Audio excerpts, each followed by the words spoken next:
Патот кон Христа. Глава 9. Активен живот и работа. Бог е извор на животот, на светлината и радоста за цела вселена. Како светлосни зраци што ги точи сонцето, како водна струја што блика од жив извор, од Бога се излеваат благослови врз сите негови суштества. И секаде каде што има живот, од Творецот во срцата на луѓето, тој ќе се излева врз другите во вид на љубов и благослови. Нашиот Спасител наоѓал своја радост во издигнувањето и откупувањето на грешните луѓе. За да го постигне тоа, тој не го сметал ниту својот живот за премногу драгоцен, туку претрпел крст, не држејќи до срамот. Така и ангелите постојано се во акција, работејќи за среќата на другите. Во тоа тие наоѓаат радост. Она што себичното срце би можело да го смета за понижувачка служба, да им се служи на оние што се бедни и во секој поглед пониски од нив во карактерот и во положбата, токму тоа е службата на безгрешните ангели. Духот на Христовата љубов, која се жртвувала себе си, е дух што го проникнува небото и ја сочинува срцевината на небесното блаженство. Таков дух ќе имаат Христовите следбеници. Таква служба ќе извршуваат тие. Кога Христовата љубов го исполнува срцето, таа не може да се скрие, како што не може да се скрие ни пријатниот мирис. Нејзиното свето влијание ќе го чувствуваат сите со кои ќе се сретнуваме.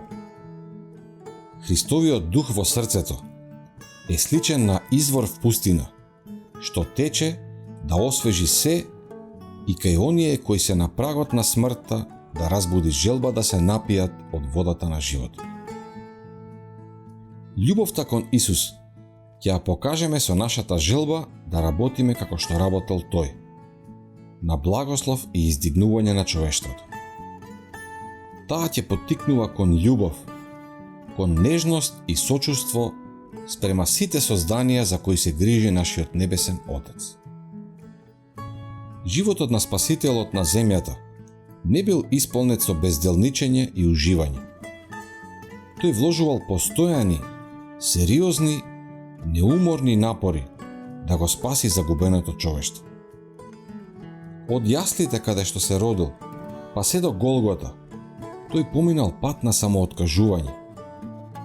Не барал да биде ослободен од мачните задачи, од тешките патувања, од исцрпувачките грижи и напори. Тој рекол: Синот човечки не дојде да му служат, туку да служи и да ја даде својата душа во откуп за мнозина. Матеј 20:28. Тоа била највозвишената цел на неговиот живот. Сето друго било помалку важно и подчинето на тоа. Негово јадење и пиење било да ја исполни Божјата волја и да ја заврши неговата работа. Во својата работа не се истакнувал себе си, ниту барал лична корист. Така и оние што примиле Христова милост ќе бидат готови да принесат секаква жртва, за да можат и другите, за кои тој умрел, да го примат небесниот дар. Тие ќе сторат се што можат, со својот престој на светот, истиот да го сторат што подобар. Овој дух е вистински плод на вистински обратената душа.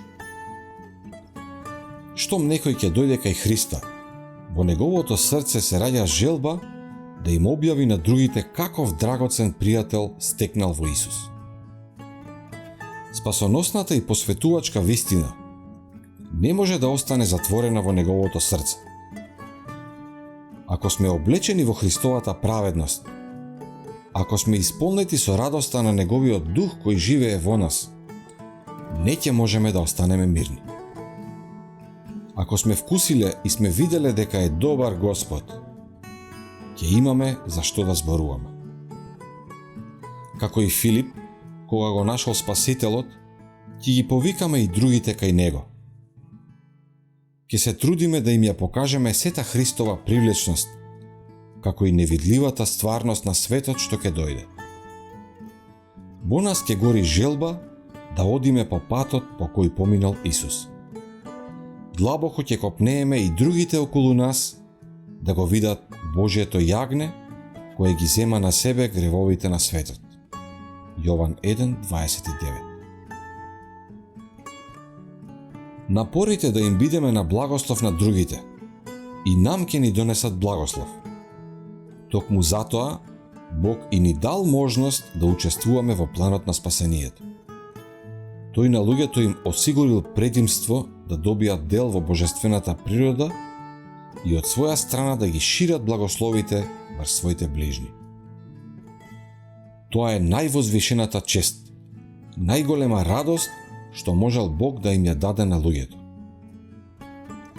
Оние што на овој начин стануваат учесници во делото на љубовта, стапуваат во најголема близина на својот Творец. Веста на Евангелието и делото на службата на љубовта Бог можел да им ги довери на небесните ангели. Можел да се послужи и со други средства за да ја исполни својата намера. Но во својата безгранична љубов тој решил нас да не стори своји соработници, Христови и ангелски соработници, за да можеме да ги уживаме благословите, радоста и духовната подкрепа, плодовите на таа несебична служба.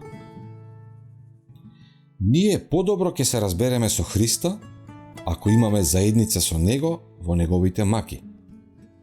Филипјаните 3:10. Секоја жртва што се принесува заради добро на другите, го засилува духот на доброчинството во срцето на давателот. Се повеќе го доближува до откупителот на светот, кој од богат стана сиромав, за да се збогатите вие преку неговата сиромаштија. 2 Коринтјаните 8:9. Само на тој начин, ако ја исполнуваме намерата со која не создал Бог, животот може да ни биде од благослов.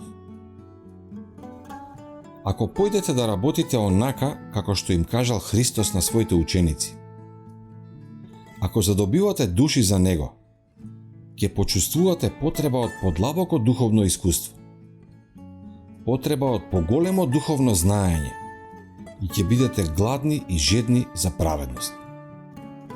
Вие во молитва ќе се борите со Бога.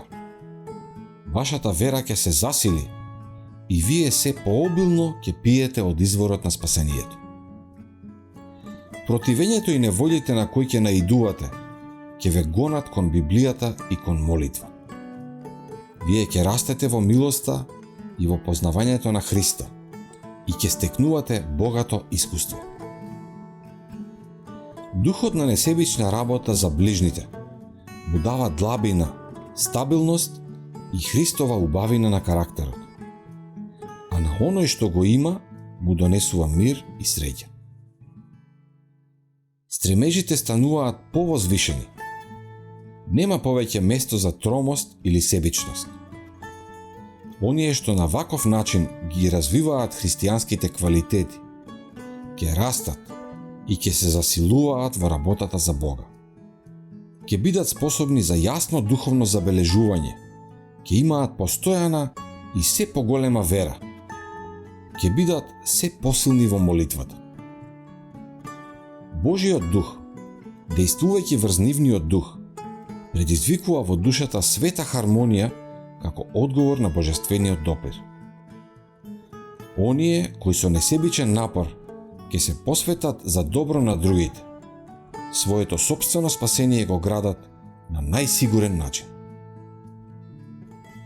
Единствен начин некој да расте во милоста е несебично да ја прифати работата што ни ја дал Христос. Според мерката на своите способности, да им помага и да им биде на благослов на ближните на кои им е потребна нашата помош. Сила се стекнува со вежбање, Активноста е основен услов на животот. Луѓето што се обидуваат да живеат христијански живот, пасивно прифаќајќи и благословите што им ги дава Божјата милост и не прават ништо за Христа, едноставно се обидуваат да живеат и да се хранат без труд.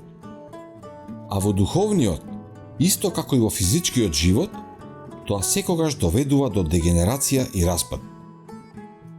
Човекот што одбива своите органи да ги изложува на напор, наскоро ќе загуби секаква можност да се служи со нив.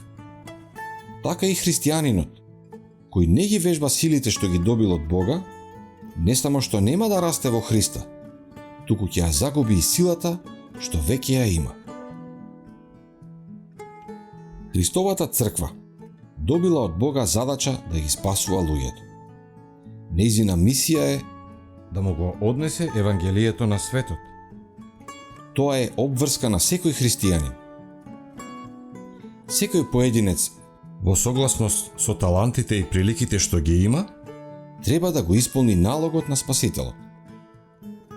Христовата љубов што ни е откриена, не прави должници на сите што не го познаваат Христа.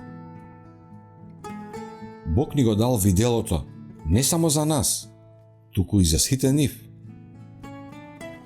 Кога Христовите следбеници би биле свесни за својата должност, би постоеле и јадници во незнабожечките земји во кои денеска само еден го проповеда Евангелието. А сите што не би можеле сами да се зафатат со таа работа, истата би ја подпирале со своите средства, со своето срце и со своите молитви. Освен тоа, и во христијанските земји многу посериозно би се работело за луѓето. За да работиме за Христа, не ни е потребно да одиме во незнабожечки земји или дури да го напуштиме тесниот круг на нашиот дом, ако должноста не врзува за него. Ние можеме да работиме во кругот на семејството, во црквата, меѓу оние со кои се дружиме, меѓу оние со кои не поврзуваат деловни врски. Поголемиот дел од животот на земјата, нашиот Спасител го поминал работејќи стрпливо во дрводелската работилница во Назарет.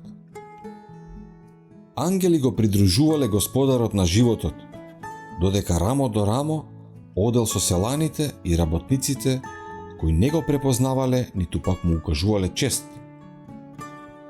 Тој исто така верно ја вршал својата мисија, кога работел како скромен занаетчија, како и тогаш, кога ги лекувал болните или кога одел по разбранетото Галилејско езеро. Според тоа, и во најскромните должности во животот и на најниските положби, ние можеме да одиме и да работиме со Исуса. Апостолот вели: браќа, секој нека остане пред Бога во она во што бил кога бил повикан. 1 Коринќаните 7:24. Деловниот човек треба така да ги води своите работи, за да може со својата верност да го прослави својот учител. Ако е вистински Христов следбеник, тогаш својата религија ќе ја внесува во се она што го прави и на луѓето ќе им го открива Христовиот дух. Механичарот може да биде вреден и верен представник на оној кој работел напорно, извршувајќи го својот скромен животен позив меѓу галилејските ритчиња. Сите што се нарекуваат со Христовото име, треба да работат така, за и другите, гледајќи ги нивните добри дела, да бидат поттикнати да го слават својот Творец и Откупител. Мнозина одбивале да ги искористат своите дарови во Христовата служба, изговарајќи се дека другите имаат многу повеќе способности и предимства. Расширено е мислењето дека само од оние кои се посебно талентирани може да се бара своите способности да ги посветат на служба на Бога. Мнозина почнале да сметаат дека талантите ѝ се дадени само на одредена, одбрана класа, а дека другите се исклучени, па според тоа не се ни повикани да учествуваат во напорите ниту во наградите. Меѓутоа, во Христовата споредба не е така прикажано. Кога домаќинот ги повикал слугите, секому му дал негова работа. Со дух на љубов и најскромните животни должности можеме да ги извршуваме како за Господа. Колосјаните 3:23. Ако во срцето се наоѓа Божја љубов, таа ќе се покаже и во животот. Околу себе ќе шириме пријатна Христова атмосфера и со нашето влијание ќе ги облагородуваме другите и ќе им бидеме на благослов. Не чекајте посебни прилики или извонредни способности да почнете да работите за Бога. Не грижете се за тоа што ќе мисли светот за вас. Ако вашиот секојдневен живот е сведоштво за чистотата и за искреноста на вашата вера, ако вашите ближни се сигурни дека сакате да им бидете на благослов, вашите напори никогаш нема да бидат наполно безуспешни. Најскромните и најсиромашните Исусови ученици можат да им бидат на благослов на другите. Може би и нема да бидат свесни дека прават некое посебно добро, но со своето несвесно влијание ќе поттикнат бранови на благослови, што ќе се шират и продлабочуваат и се до денот на конечната пресметка, тие нема ни да знаат за нивните благословени последици. Тие не чувствуваат, ниту знаат дека прават нешто големо. Од нив не се бара да се мачат со грижа околу успехот. Треба само да одат мирно напред, верно вршејќи го делото што им го доделило Божјето провидение, и нивниот живот нема да помине залудно. Нивната душа ќе станува се послична на Христа. Тие се Божји соработници во овој живот и со тоа се приготвуваат за повозвишената работа и непоматената радост во животот што ќе дојде.